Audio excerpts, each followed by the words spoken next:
Sekali lagi saya tanya kepada saudara, saudara diberkati Tuhan? Amin. Yang diberkati Tuhan, beri tepuk tangan yang paling meriah buat Tuhan. Karena kita ada orang-orang yang diberkati. Amin. Kalau saudara orang yang diberkati, colek sebelah kanan saudara, bilang aku orang diberkati. Amin. Yang sebelah kiri siku sedikit, saya juga sama saja diberkati. Amin. Hari ini saya percaya bahwa kita adalah orang-orang yang betul-betul dipilih oleh Tuhan untuk bisa datang kepada Tuhan. Hari ini saya akan berikan tema mendatangkan mukjizat. Bagi saya nggak berlaku kalau cari-cari mukjizat. Anak-anak Tuhan itu harus mendatangkan mukjizat, bukan mencari mukjizat. Bukankah Tuhan katakan roh yang ada di dalam kamu lebih besar daripada roh yang ada di dalam dunia? Amin. Bukankah engkau diberikan kuasa oleh Tuhan? Setiap orang percaya diberinya Kuasa. Setiap orang percaya diberinya Kuasa. Diberinya Kuasa. Diberinya. Kuasa. Beri tepuk tangan yang paling meriah. Diberinya kuasa oleh kasih Tuhan. Coba kita lihat Markus.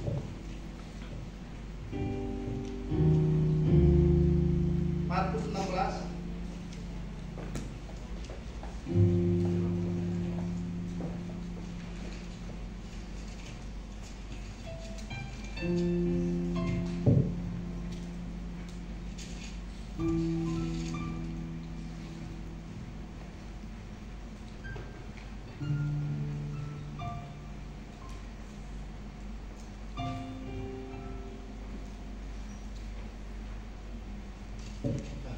Saudara, salah saudara.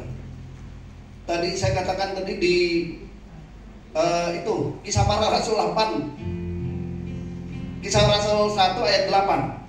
Sorry. Kisah Para Rasul 1 ayat 8. Tolong seseorang bacakan firman Tuhan.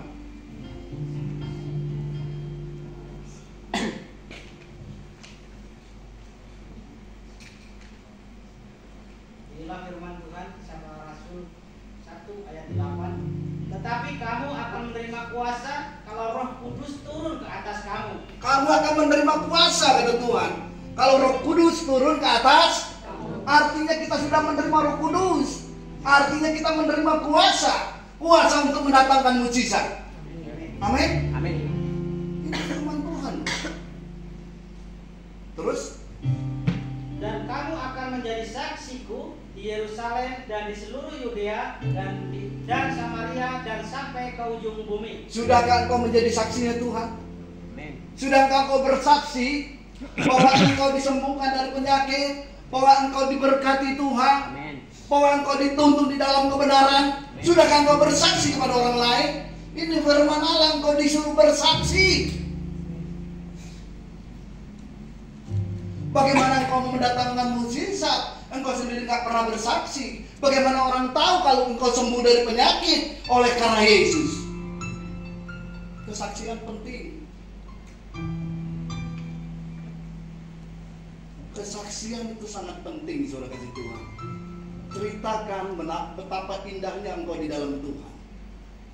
Ceritakan kepada orang lain bahwa engkau sudah disembuhkan dari segala penyakit. Amin. Amin. Nggak perlu engkau katakan di muak-muak, "Oh, bertobatlah, kerajaan Allah sudah dekat." No. Tapi dengan kesaksian engkau sudah menyenangkan hati Tuhan. Amin. Iya. Ini firman Allah, saudara kasih Tuhan.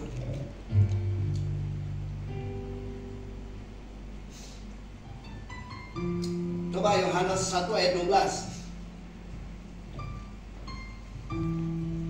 Yohanes 1 ayat 12.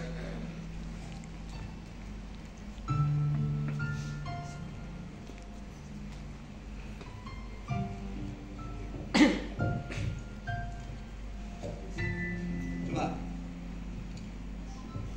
Tetapi seseorang boleh bacakan firman Tuhan. Jangan ibu gembala dong. Yohanes 1 ayat 12. Tetapi semua orang yang menerimanya, yang menerimanya, terus diberinya kuasa. Diberinya kuasa. Beri tepuk tangan dong buat Tuhan Yesus. Artinya engkau diberikan kuasa untuk mendatangkan mukjizat. Amin. Jangan cari-cari mukjizat. Oh, di sana ada hamba Tuhan hebat, sakti, datang ke sana. No. Tuhan nggak inginkan itu. Yang Tuhan inginkan, engkau punya hubungan intim dengan Tuhan, maka engkau bisa mendatangkan mukjizat. Amin. Terus Supaya menjadi anak-anak Allah, yaitu mereka yang percaya dalam namanya. wow, yang percaya dalam namanya.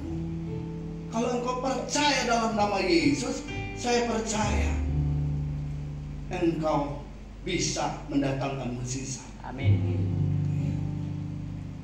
Firman Tuhan udah bilang, Mazmur 07 ayat 20, disampaikannya firman-Nya, disembuhkannya mereka. Engkau bersaksi tentang nama Yesus, maka saya percaya orang yang sakit akan disembuhkan. Amin. Ini janji firman Tuhan. Jadi nggak perlu lagi kita cari-cari hamba Tuhan yang hebat, hamba Tuhan yang sakti.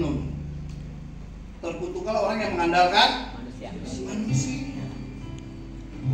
Andalkan Yesus. Amin. Kalau engkau sudah ditetapkan beribadah di tempat ini, akan ada mukjizat. Amin. Itu janji Tuhan kok.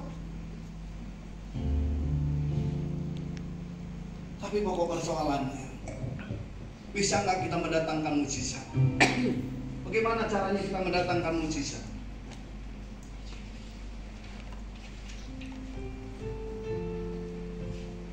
Kita lihat saudara kasih Tuhan, Yohanes 1 ya. Yohanes 2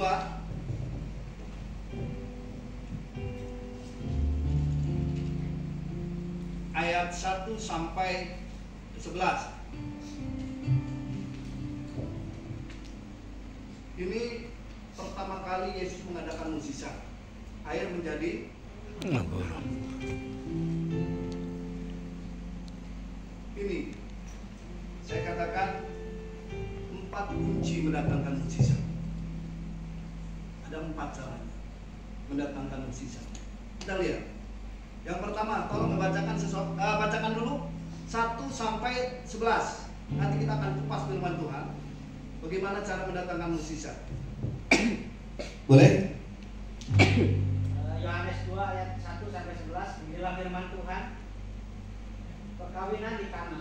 Perkawinan di Kana. Terus?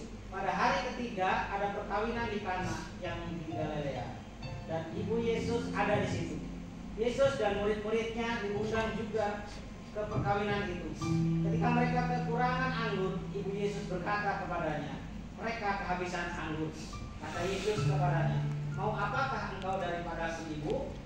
Saatku belum tiba. Tetapi ibu Yesus berkata kepada pelayan-pelayan, apa yang dikatakan kepadamu, buatlah itu. Di situ ada 6 tempayan yang disediakan untuk membasuh menurut adat orang Yahudi. Masing-masing isinya 2-3 buyung.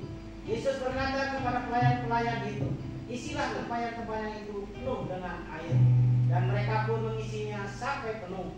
Lalu kata Yesus kepada mereka, sekarang cedoklah dan bawalah kepada pemimpin pesta. Lalu mereka pun membawanya.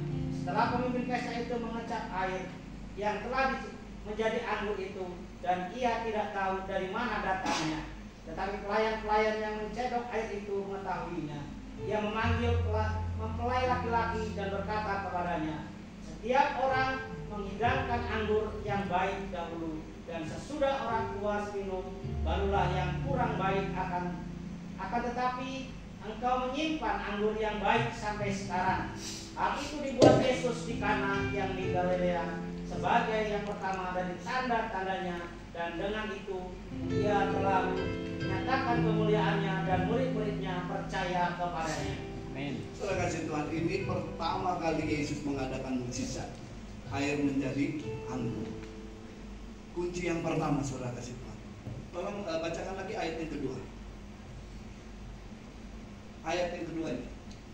Yohanes 2 ayat yang kedua. Yesus dan murid-muridnya diundang juga ke perkawinan itu. Kunci yang pertama, engkau harus undang Yesus. Bagaimana engkau bisa mendatangkan mukjizat kalau nggak ada Tuhan Yesus? Yang pertama, engkau undang dulu Yesus dalam hidupmu, di dalam setiap perkaramu, di dalam saat engkau mendatangkan mukjizat, engkau undang Yesus. Amin. Amin. Coba kalau Yesus nggak diundang, apakah akan terjadi air menjadi anggur? Ya. Tidak mungkin. Tapi karena Yesus diundang, maka terjadi mukjizat, air menjadi